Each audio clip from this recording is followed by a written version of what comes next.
Now we are in the second shrine. Today's last place. The name of second shrine is Yeongnyeongjeon, which means eternal peace. Eternal peace for ancestral and descendants.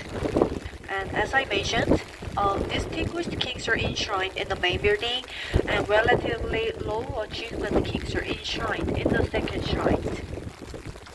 But there is something special in the second shrine. Everyone, please look at the loop in the middle. It's up in high.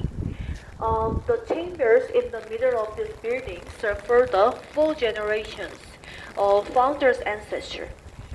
Founders' father, founders' grandfather, founders' great-grandfather, great-great-grandfathers are enshrined in the middle of this building. But they were not the king. They were posthumously honored king.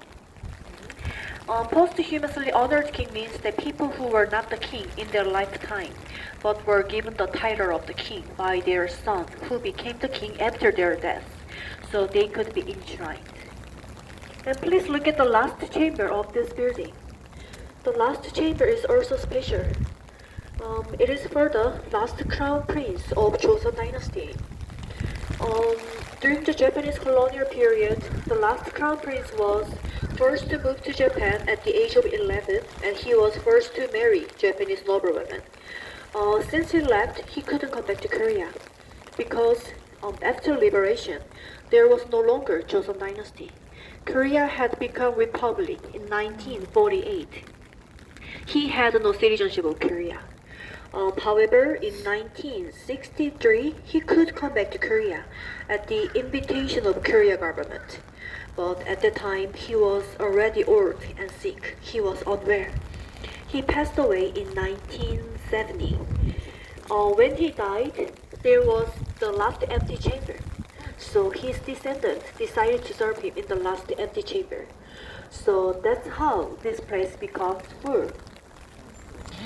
Today I've mentioned Confucianism several times, but it might be difficult to understand. But Confucianism is very important to understand today's Korea culture and society. Although the Joseon dynasty was over, the culture of Joseon still remains. Koreans still respect elders. For example, there are seats for the elderly on the subway, and we use honorary speech for them. It is all because of Korea's long Confucian tradition. So the ancestral rite and Jongmyo Shrine were able to last for 600 years, and Korea has preserved Confucian cultural weight. This is the end of my tour.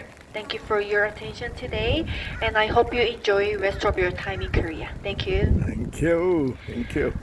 Everyone, this is the last place.